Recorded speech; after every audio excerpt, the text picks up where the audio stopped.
المنار المنار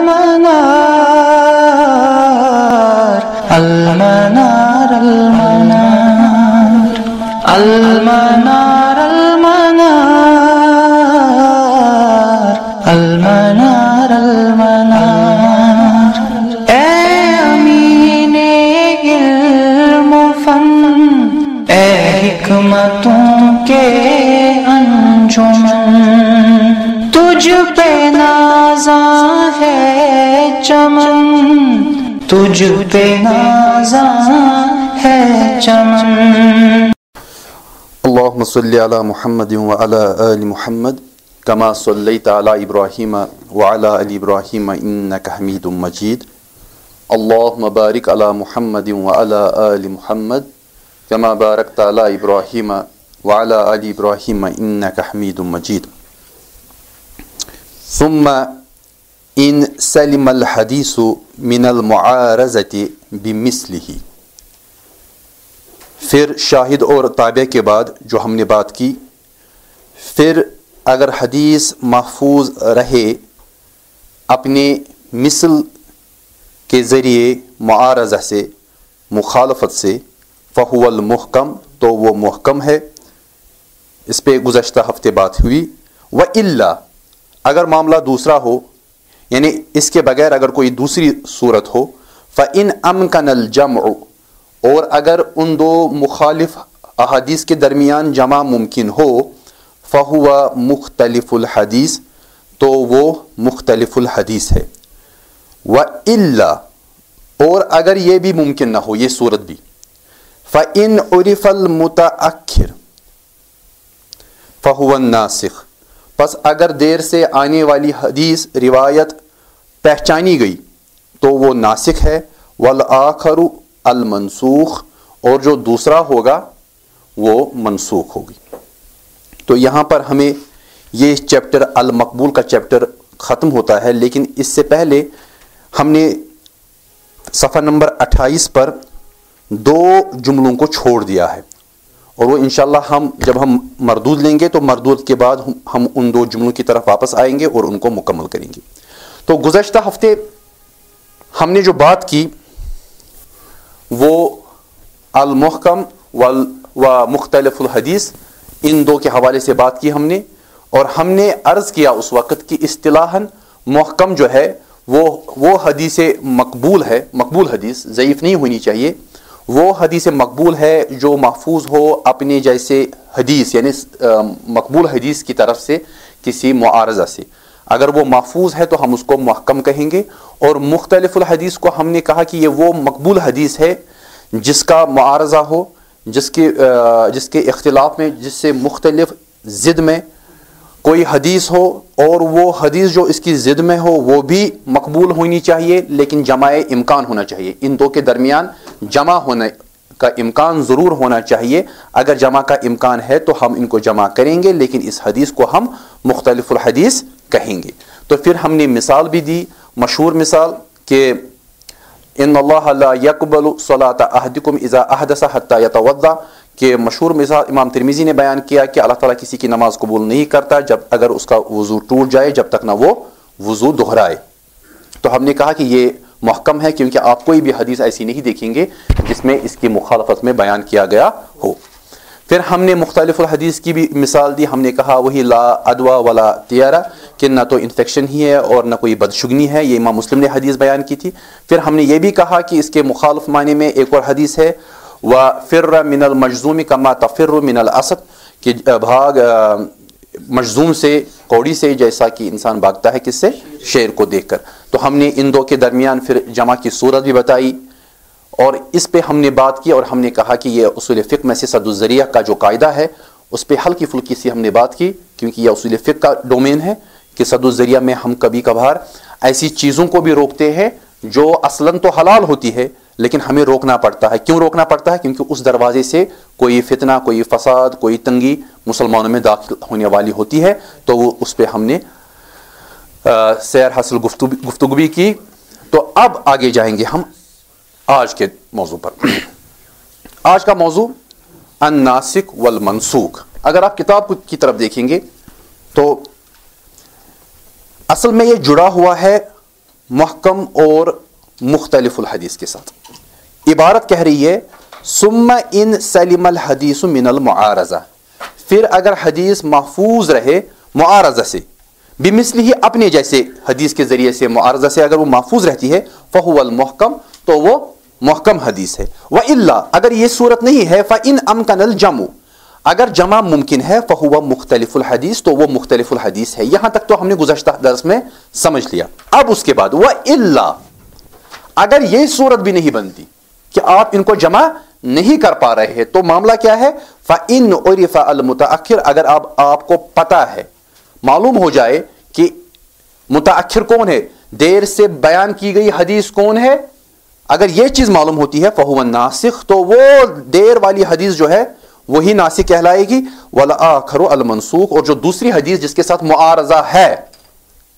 معارضہ ہے وہ منسوخ کہلائے گی. لیکن شرط یہ ہے کہ آپ کو یہ پتا ہونا چاہیے کہ بعد کی حدیث کون ہے اور اس سے پہلے والی حدیث کون ہے. زمانے کے اعتبار سے جو حدیث کی کرونولوجیکل آرڈر ہوتی ہے اس کے بارے میں آپ کو واقفیت ہونی چاہیے. تو ہم پہلے آئیں گے نسخ پر. لہو دیکھیے پہلے ہم لغوی لیتے ہیں، ہم لغت کے اعتبار سے بات کرتے ہیں. تو اس کے دو معنی ہیں، لہو معنیان، اس کے دو معنی ہیں. ایک معنی نہیں ہے لیکن لغت کے اعتبار سے، اصطلاح کے اعتبار سے نہیں. لغت کے اعتبار سے اس کے دو معنی ہیں. الازالہ ایک تو ہے ازالہ، کسی چیز کو زائل کر دینا، کسی چیز کو دور کر دینا، ازالہ.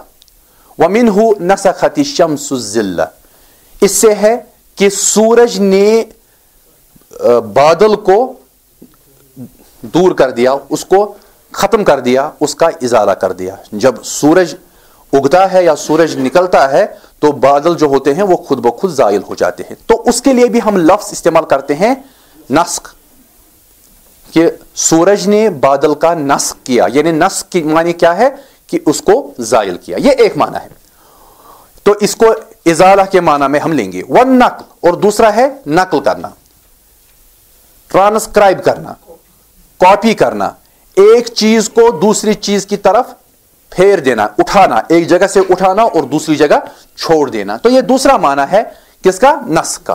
وَمِنْهُ نَسَخْتُ الْكِتَابَ میں نے کتاب کو نقل کیا، میں نے کتاب کو نقل کیا، یعنی میرے سامنے ایک کتاب تھی، اس سے میں نے وہ عبارت نقل کی. تو اس کا مطلب کیا ہے کہ اب میرے لیے کافی ہے وہ عبارت جس کو میں نے اپنے ہاتھ سے نقل کر کے لکھا. جو اس سے پہلے کتاب تھی جس سے میں نے نقل کیا، اب مجھے اس کی حاجت نہیں رہی. تو یہ کتاب کو نقل کرنا یعنی میں نے جو کچھ کتاب میں ہے اس کو اپنے لیے محفوظ کر دیا دوسری جگہ. تو اس کے لیے بھی ہم نسخ کا لفظ استعمال کرتے ہیں. تو لغوی طور پر یہ دو معنی میں، ایک تو کسی چیز کو زائل کر دینا اور دوسرا کسی چیز کو نقل کر دینا. اور آپ غنی ہو جاتے ہیں اس نقل شدہ چیز کے ذریعے، اور جو جس سے آپ نقل کرتے ہیں آپ کو اس کی حاجت نہیں رہتی. تو یہ لغوی معنی ہے. اب جائیے اس کے اصطلاحی معنی پر کہ نسخ کس کو کہیں گے. نسخ یہ پروسیس ہے نسخ. وَهُوَ رَفْعُ الْحُكْمِ الشَّرْعِي بِنَصٍ شَرْعِيٍّ مُتَأَخِّرٍ. دیکھیے یہ اصول فقہ کے ساتھ ٹچ کر رہا ہے. یہاں پر جو میں نے یہاں پر عبارت لی یہ میں نے جان بوجھ کر لی ہے کیونکہ یہ اصول فقہ کی عبارت ہے اور مجھے انشاءاللہ اطمینان ہے اس چیز کا کہ آپ کو اس کے بارے میں جو مبادیات ہے، حکم شرعی وغیرہ کیا ہے، نسخ کس کو کہتے ہیں، یہ آپ کو پتا ہوگا کیونکہ آپ اس کو پڑھتے ہیں. تو وَهُوَ رَفْعُ الْحُكْمِ الشَّرْعِي یہ اٹھانا ہے، رفع اٹھانا، یہ اٹھانا ہے ایک حکم شرعی کا. کوئی حکم نافذ ہوتا ہے، کس کی طرف سے نافذ ہوتا ہے؟ شارع کی طرف سے. شارع اللہ تعالیٰ ہے اور ان کی اجازت سے جناب محمد مصطفیٰ صلی اللہ علیہ وسلم، رسول اللہ صلی اللہ علیہ وسلم کوئی حکم شرعی دیں، کوئی حکم دے تو اس حکم شرعی کو اٹھانا بنص شرعی، شرعی نص کے ذریعے. یہ نہیں کہ کسی شخص نے خواب دیکھا اور اس کے ذریعے سے آپ اس کو نص کریں گے، نہیں، شرعی نص سے. نص کس کو کہتے ہیں؟ کہ ایسا ٹیکسٹ جو دلالت کرتا ہو کسی حکم پر تو اس کو نص کہیں گے. وہ قرآن اور حدیث ہے. لیکن اس کے ساتھ ایک اور صفت ہے متأخرین، ایسی نص، شرعی نص جو بعد میں آتی ہو، بعد میں آنے والی شرعی نص کے ذریعے سے گزشتہ حکم شرعی کو جو اصل میں خود شاعر کی طرف سے تھا تو اس کو اٹھانا، یعنی اس حکم کو آپ چینج کر رہے ہیں. آپ دونوں معنی کو دیکھیے جو ہم نے لغوی اعتبار سے دو معنی دیکھے. ایک تو ہے اس کو زائل کرنا، اس کو ختم کرنا، اور دوسرا معنی ہے اس کو نقل کرنا. یعنی یہاں پر پہلا معنی فٹ بیٹھ رہا ہے کہ آپ اس حکم کو جو پہلا حکم شرعی ہے اس کو آپ نص شرعی کے جو بعد میں آتی ہے اس کے ذریعے سے آپ اس کو نص کر دیں. اب یہ حکم شرعی جو یہاں پر چونکہ ہم فن حدیث پڑھ رہے ہیں تو یہ حکم شرعی کس کے ذریعے سے آیا ہوگا؟ یہ حدیث کے ذریعے سے آیا ہوگا، کیونکہ ہم حدیث کی بات پڑھ رہے ہیں، حدیث کو سمجھ رہے ہیں، تو یہ حکم شرعی حدیث میں ہوگا. تو یہاں پر ان منکرین حدیث پر بھی رد ہے جو یہ کہتے ہیں کہ حدیث کو اس کی اختیار نہیں، بس اختیار ہے تو قرآن کو اختیار ہے، کیونکہ حدیث کوئی حکم نہیں دے سکتا. لیکن ہمارے یہاں اسلاف نے تو اول روز سے ہی یہی کہا ہے کہ حکم شرعی جو کسی حدیث کے ذریعے سے آئے اور پھر دوسری نص آ جائے، اور وہ دوسری نص بھی کون ہوگی؟ یہ شرعی نص ہوگی، یہ آئے گی اور یہ پہلے سے آنے والی نص میں جو حکم موجود تھا اس کو زائل کرے گی، اس کو نسخ کرے گی. نسخ، ایبروگیشن انگریزی میں جس کو کہتے ہیں، تو ایبروگیٹ. ٹھیک. اب دیکھیے اگر اس تعریف پر آپ غور سے دیکھیں گے تو یہاں پر دو چیزیں ہیں. ایک یہاں پر جب آپ کہتے ہیں رفع الحکم شرعی تو یہاں پر خود بخود نص اول ہے، پہلی نص، اور پھر دوسرا ہے بنص شرعی متأخر، تو یہ نص ثانی ہے. تو دو نصوص، ایک پہلے اور دوسری بعد میں، تو دوسری پہلے والی نص کو نص کرتی ہے، اس کا رفع کرتی ہے. اب آگے جائیے تو ہمارے پاس اس حوالے سے نص اول اور نص ثانی کے حوالے سے دو قسم کی احادیث ہیں. ایک تو ہے الناسخ اور دوسری ہوگی المنسوخ. تو پہلے ہم الناسخ کو لیں گے کہ ناسخ سے کیا مراد ہے. الناسخ جو ہے هو الحدیث الذی جاء لیرفع حکما سابقا ومتقدما علیہ. سمپل، یہ وہ حدیث ہے الذی جاء، ناسخ الذی جاء جو آئی ہو، لیرفع حکما سابقا ومتقدما علیہ، جو آئی ہو، جو آتی ہو، الذی جاء لیرفع حکما، جو آئے کسی حکم کو اٹھانے کے لیے جو سابق ہو، متقدم ہو اس پر. کس پر؟ ناسخ پر. یعنی وہ حدیث جو آئے اٹھانے کے لیے اس حکم کو جو سابق ہو، جو متقدم ہو، اس سے پہلی آئے ہو. ناسخ سے پہلے جو حکم آیا ہو، جو حدیث آئی ہو، اس کے اٹھانے کے لیے جو حدیث آئے اس کو کیا کہتے ہیں؟ ناسخ. ناسخ یعنی پہلے جو حدیث آئے اس کے بعد والی جو حکم زائل کرنے، حکم ختم کرنے کے لیے، نسخ کرنے کے لیے جو دوسری حدیث آئے اس کو ہم ناسخ کہیں گے. لیکن یہ ناسخ تب بنے گی، شرط اول یہ ہے کہ پہلے اس کے سامنے کوئی حدیث آلریڈی ہونی چاہیے جس کو یہ منسوخ کرے. کلیئر؟ آگے چلیے، پھر دوسرا ہے منسوخ. تو یہ دو حصے ہیں نا، دو احادیث، دو نص ہیں. تو دوسری منسوخ ہے هو الحدیث الذی جاء حدیث آخر لیرفع حکمہ. یہ وہی ہے، تھوڑا ٹویسٹ کر کے ہیں. هو الحدیث، یہ وہ حدیث ہے، الذی جاء حدیث آخر لیرفع حکمہ، یہ وہ حدیث ہے جس کے بعد دوسری حدیث آ جائے تاکہ وہ اس کا حکم اٹھائے جو اس حدیث میں تھا. کلیئر؟ یہ وہ حدیث ہے جس کے بعد دوسری حدیث آ جائے، کس چیز کے لیے؟ تاکہ وہ حکم اٹھائے، اس حکم کو نسخ کرے جو اس حدیث میں ہے جس کو ہم منسوخ کہتے ہیں.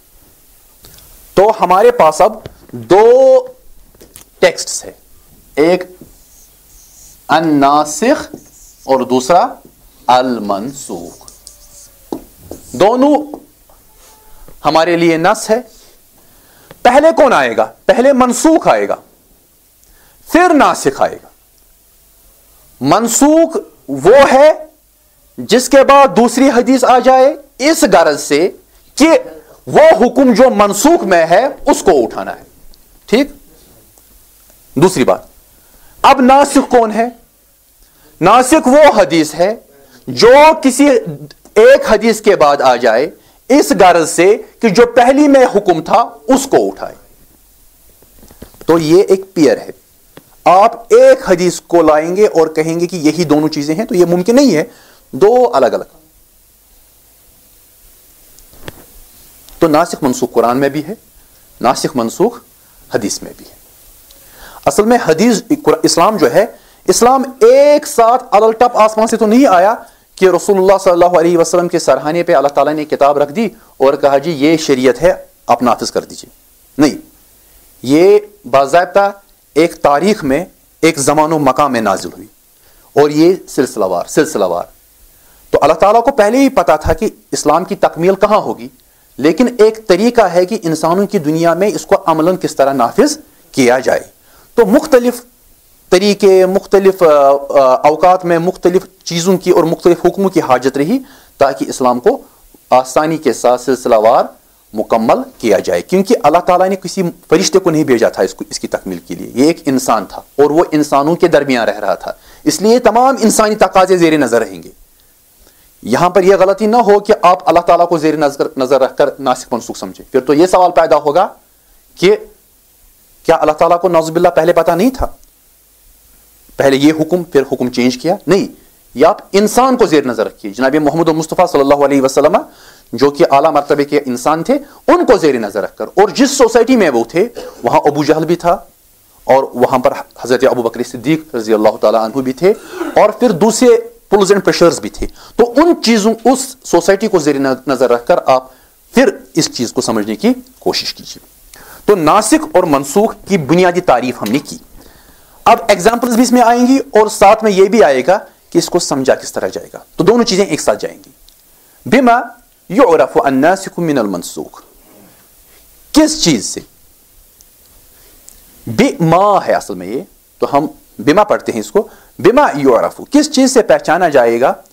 الناسخ من المنسوخ، ناسخ منسوخ سے. تو ایک گروپ ہوگا، ناسخ اور منسوخ کا ایک پیئر ہوگا. تو اس میں آپ کو فرق کرنی ہے کہ کس چیز سے آپ پہچانیں گے ناسخ کو منسوخ سے.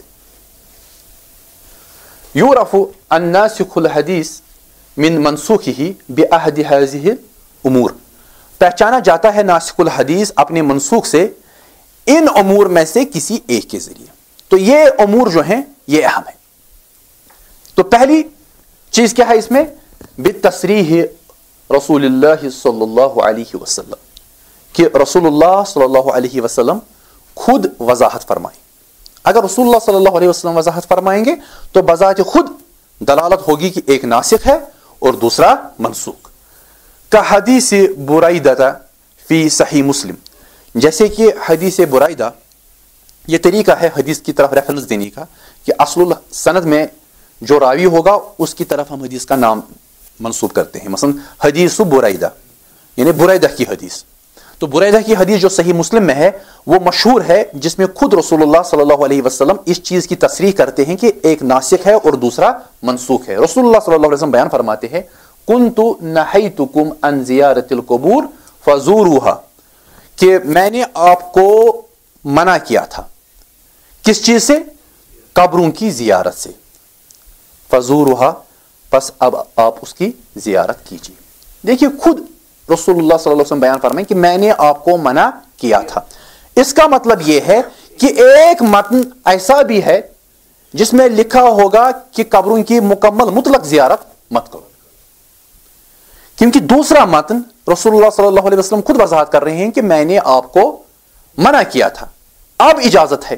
تو آپ کو دو طرح کی احادیث ملیں گی، ایک حدیث مطلق منع پہ ہوگی اور ایک حدیث اجازت پر ہوگی.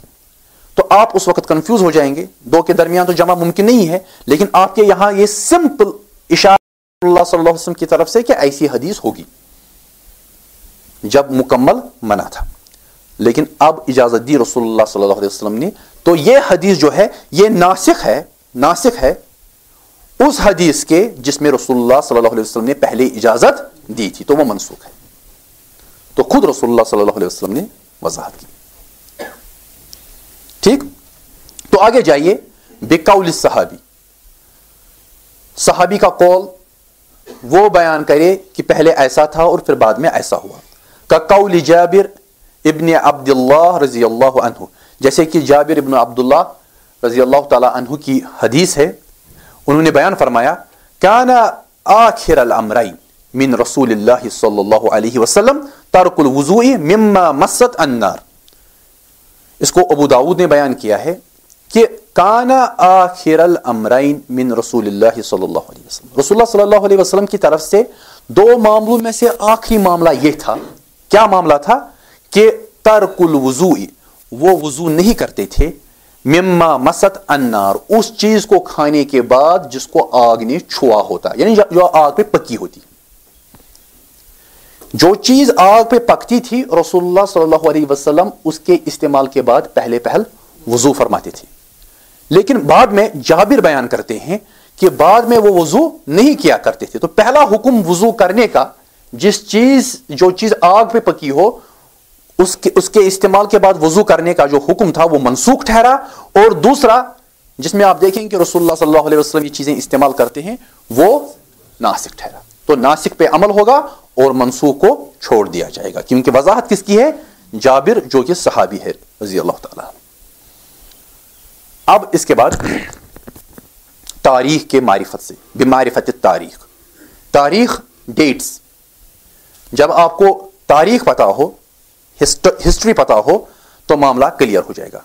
کہ حدیث شداد ابن اوس، شداد جو ہے، شداد ابن اوس کی حدیث ہے، مشہور حدیث، افطر الحاجم والمحجوم، کہ وضو ٹوٹ جاتا ہے، یہ روزہ ٹوٹ جاتا ہے، کس کا؟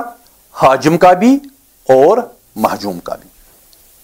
حاجم سینگی جس کو کہتے ہیں آپ، حجامت کرنا، جہاں کہیں فاسد خون جسم میں پھنسا ہو تو اس کو نکالنا، تو اس کو حجامت کہتے ہیں۔ اردو کی حجامت نہیں بلکہ عربی کی حجامت۔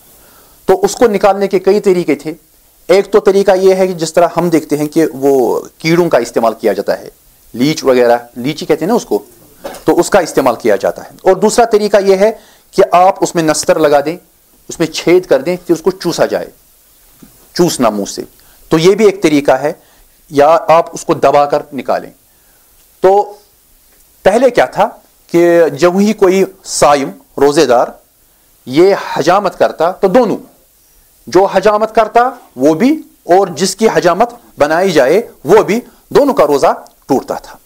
اور پھر نسخ بحدیث ابن عباس، تو یہ منسوخ ہو گئی حدیث ابن عباس سے کہ ان النبی صلی اللہ علیہ وسلم احتجم وہو محرم، کہ رسول اللہ صلی اللہ علیہ وسلم نے حجامت بنائی اس حال میں کہ وہ احرام میں تھے، واحتجم وہو صائم، اور حجامت بنائی اس حال میں کہ وہ روزے سے تھے۔ تو یہ امام بخاری نے اس حدیث کو بیان کیا ہے۔ تو دیکھیے پہلی حدیث دوسری حدیث کی مخالفت میں ہے، آپ ان دو کو جمع نہیں کر سکتے، تو جمع نہیں کر سکتے تو اس کا مطلب یہ ہے کہ یہ مختلف الحدیث نہیں ہے، آپ کو قدم آگے لینا ہے، تو آپ تاریخ معلوم کریں گے۔ دوسری اسناد کے ذریعے سے، میں نے یہاں پر ہلکے رنگوں میں لکھا ہے تاکہ یہ پہلے ہی دکھائی نہ دے، فی زمن الفتح، دوسری اسناد میں ثابت ہے کہ جب رسول اللہ صلی اللہ علیہ وسلم جب روزہ توڑتے تھے، حاجم اور محجوم کے بارے میں جب کہا گیا کہ وہ روزہ توڑ دیا جاتا ہے ان کا جب وہ حجامت بنائے، تو یہ کس زمانے میں تھا؟ فی زمن الفتح، فتح مکہ کے زمانے میں، یہ معاملہ اس کا ہے، یہ حدیث اس دور کی ہے۔ لیکن اس کے بعد فی حجۃ الوداع، حج آخری حج جو رسول اللہ صلی اللہ علیہ وسلم کے، جس کو ہم حجۃ الوداع کہتے ہیں، اس زمانے میں یہ معاملہ تھا کہ رسول اللہ صلی اللہ علیہ وسلم احرام کی حالت میں تھے اور رسول اللہ صلی اللہ علیہ وسلم روزے کی حالت میں تھے، تو انہوں نے حجامت بنوائی، یعنی یہ سینگی لگوائی، تو یہ ناسخ ہوگی اس کی، کیونکہ یہ آخری زمانے کی ہے اور یہ پہلے زمانے کی ہے، تو دو زمانے آپ کے سامنے۔ آخری زمانے والے کی حدیث جو ہے پہلے کو منسوخ کرے گی، یہ تب ممکن ہے جب آپ کو تاریخ پتہ ہو. تو وہی کرونالوجیکل آرڈر جو ہے سیرت میں کہ کس طرح رسول اللہ صلی اللہ علیہ وسلم کی زندگی گزری، یہ زندگی گزرنا، اس میں احکامات بھی کئی جگہ بدلتی رہی. اس کے بعد بدلالت الاجماع. اجماع آپ نے اصول فقہ میں پڑھا ہے یا ابھی نہیں اس پہ بات ہوئی؟ رسول اللہ صلی اللہ علیہ وسلم کی وفات کے بعد جب علماء اسلام ایسے کسی معاملے میں جس میں نص واضح نہ ہو کسی بات پر متفق ہو جائے، لیکن شرط ہے کہ رسول اللہ صلی اللہ علیہ وسلم کی وفات کے بعد، تو جب وہ کسی چیز پر متفق ہو جائے تو اس کو اجماع کہتے ہیں. اجماع بالکل ایسا ہی ہے جیسا قرآن و سنت. جس طرح آپ قرآن و سنت کی مخالفت میں نہیں جا سکتے، اسی طرح آپ اجماع کی مخالفت میں نہیں جا سکتے. جو اجماع قبول نہیں کرے گا اس کے بارے میں علماء نے کہا ہے کہ وہ کفر کا ارتکاب کرتا ہے. تو اجماع ایک حیثیت رکھتی ہے، مستقل حیثیت رکھتی ہے as a source of law. تو بات ہوگی یہاں پر بدلالت الاجماع کہ اجماع کی دلالت کے ذریعے، اجماع جب دلالت کر دے کسی چیز پر تو وہاں بھی ہمیں پتہ چلتا ہے کہ یہاں پر نسخ ہوا ہے. کہ حدیث من شرب الخمر فاجلدوه فإن عاد في رابعہ فاقتلوه. مشہور حدیث ہے کہ جس نے شراب پی پس اس کو کوڑے دو، اس کو درے مارو. فإن عاد في رابعہ، اگر وہ چوتھی بار بھی شراب پیے یعنی شراب کی طرف واپس جائے، فاقتلوه، ابو داؤد نے اس حدیث کو بیان کیا، تو اس کو پھر قتل کرو. چوتھی بار وہ وہی شخص شراب پی کے آیا تو قاضی کو چاہیے کہ اس کو قتل کا حکم دے، عام انسان نہیں بلکہ قاضی. لیکن یہ حدیث جو ہے اس پہ امت مسلمہ کا عمل نہیں ہے. ابو داؤد میں موجود ہے لیکن امت آج تک آپ نے نہیں دیکھا ہوگا کہ کسی شرابی کو قتل کیا گیا. ہاں حضرت عمر رضی اللہ تعالیٰ عنہ نے سختی کی، یعنی سختی یہ کی انہوں نے قید وغیرہ کروا دیا. جب وہ پیتا ہی پیتا رہا تو انہوں نے پھر قید کر دیا، اس کو تنگ کیا اس کا کافی حیات تاکہ وہ اس غلطی سے باز آ جائے. امام نووی نے اس کے بارے میں کہا ہے دل الاجماع علی نسخہ، امت کا قتل نہ کرنا چوتھے بار جو شراب پی کر آ جائے دلالت کرتا ہے اس چیز پر کہ یہ حدیث جو ہے یہ منسوخ ہے. بات آپ سمجھ رہے ہیں نا؟ دلالت کرنا. اب دیکھیے یہاں پر ایک نقطہ سمجھنے کی ضرورت ہے کہ اصل میں اجماع منسوخ نہیں کرتا. اجماع نہ تو ناسخ ہوتا ہے نہ اجماع منسوخ ہوتا ہے، بلکہ اجماع اصل میں دلالت کرتا ہے اس چیز پر کہ اس حدیث کا ناسخ موجود ہے. جو ناسخ ہم تک روایت کے اعتبار سے منتقل نہیں ہوا ہے بلکہ اجماع کی حیثیت سے منتقل ہوا. کچھ آپ سمجھے؟ شریعت میں احکام جو ہے وہ منتقل ہو رہے ہیں ایک جنریشن سے دوسری جنریشن کی طرف. کسی جگہ یہ بطور لفظ منتقل ہوتے ہیں، کسی جگہ یہ بطور عمل کی حیثیت سے منتقل ہوتے ہیں. تو یہاں پر جو اجماع پہلے روز سے آج کے روز تک چل رہا ہے کہ ہم کسی چوتھی بار شراب پینے والے کو قتل نہیں کرتے، وجہ کیا ہے؟ یہ دلالت کر رہا ہے اس چیز کی طرف کہ رسول اللہ صلی اللہ علیہ وسلم کا یہ حکم جو ہے ابتدا میں تھا، لیکن بعد میں اجماع کی وجہ سے ہمیں یہ پتا چلا کہ رسول اللہ صلی اللہ علیہ وسلم کا اس بارے میں حکم تھا کہ قتل مت کرو، لیکن وہ بحث لفظ ہم تک نہیں آیا بلکہ بحث عمل ہم تک منتقل ہوا، اور ہم نے اجماع کے ذریعے یہ چیز سمجھ لی کہ یہ حدیث اگرچہ موجود بھی ہے تو اس پر عمل نہیں کیا جائے گا. یہاں تک کلیئر؟ تو بات یہاں پر ہم مکمل کریں گے کہ ناسخ اور منسوخ جو ہے اصل میں بہت ہی مشکل فن ہے، ہر ایک اس چیز پر کام نہیں کر سکتا.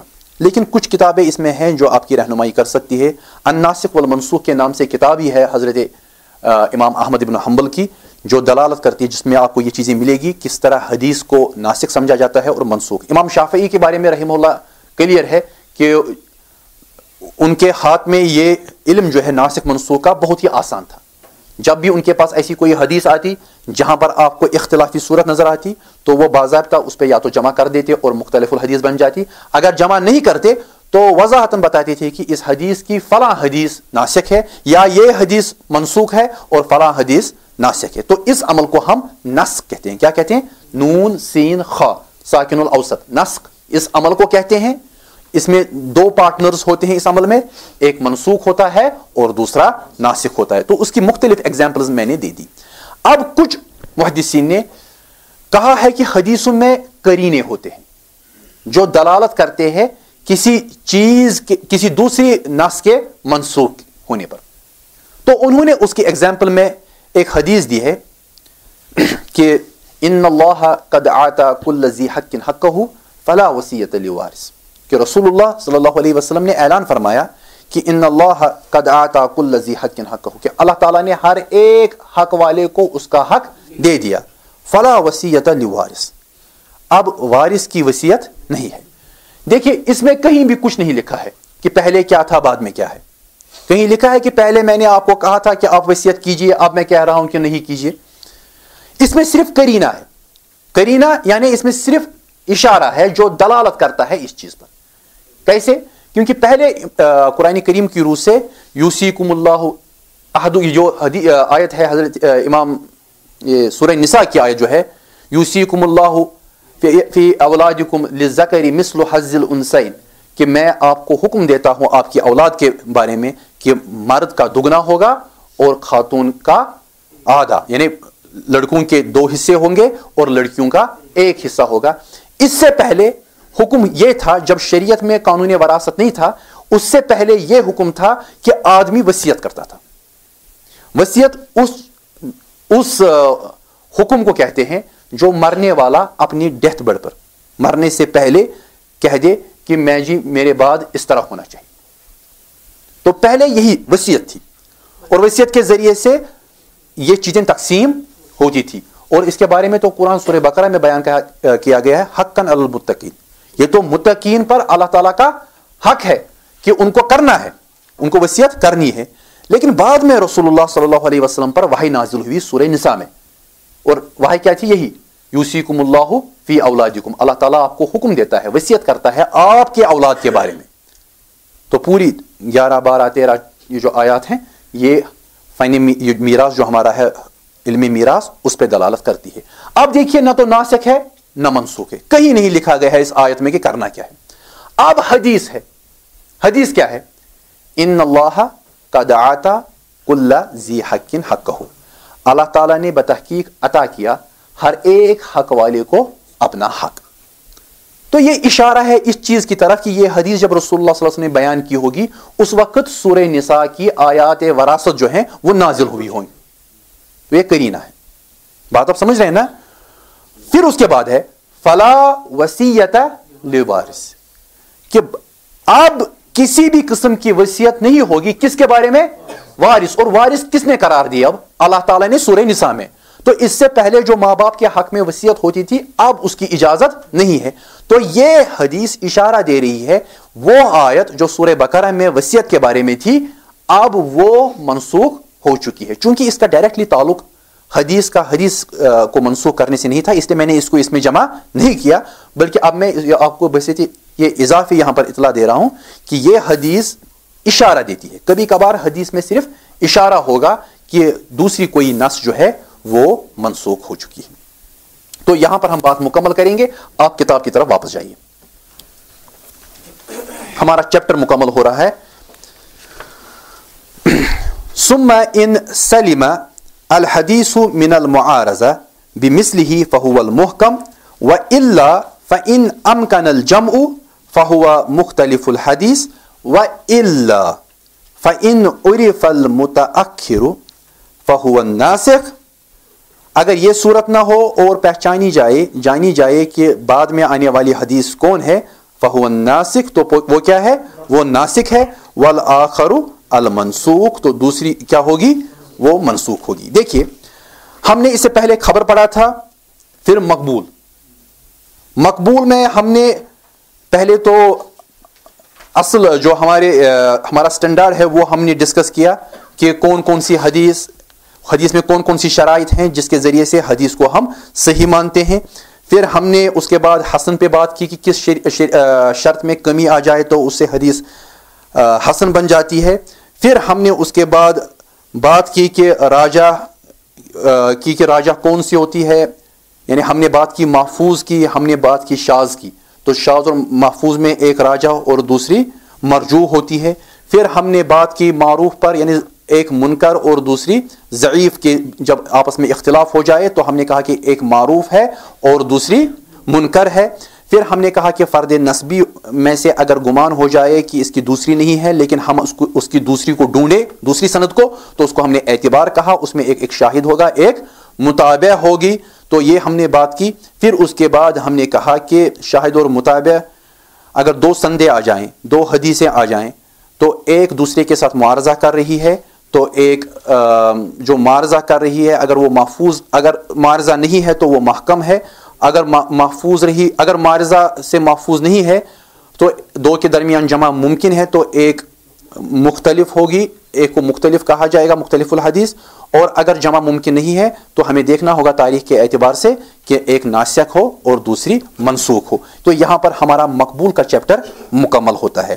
تو اگلے ہفتے میں آپ کا اس میں ٹیسٹ لوں گا, تو آپ تیاری کر کے آئیے. یہاں تک جو پی پی ٹی تھی وہ میں نے اس پہ ڈال دی ہے فیس بک کے پیج پر, آپ جائیے گا وہاں آپ کو اس کی پوری تفصیلات ملیں گی, تمام پی پی ٹیز ہیں. اور اگر آپ یہاں ریکارڈز لینا چاہیں گے تو باہر آپ اپنی پین ڈرائیوز دیجئے اور یہ ریکارڈز لیجئے, اور اگلے ہفتے انشاءاللہ آپ کا ایگزام ہوگا. یہاں تک کیونکہ چیپٹر مکمل ہو گیا سوائے 2 لائنز کے جو میں نے چھوڑ دی ہیں. وَيُحْكَمُ بِصِحَّةِ الْحَسَنِ إِذَا كَثُرَتْ طُرُقُهُ, یہ ہم نے چھوڑ دیا ہے, انشاءاللہ اس پہ آئندہ بات ہوگی. یا اسی طرح وَزِيَادَةُ رَاوِيِ الصَّحِيحِ وَالْحَسَنِ مَقْبُولَةٌ إِن لَّمْ تَكُن مُنَافِيَةً لِرِوَایَةِ مَنْ هُوَ أَوْثَقُ مِنْهُ, یہ بھی ہم نے چھوڑ دیا ہے. یہ 2 لائنز چھوڑ دی ہے. باقی جو بھی ہم نے پڑھا ہے اس کا ٹیسٹ میں لوں گا. خبر سے شروع کریں گے اور منسوخ پر اینڈ کریں گے انشاءاللہ تعالی اگلے ہفتے. آپ تیار رہیے گا. وآخر دعوانا ان الحمدللہ رب العالمین.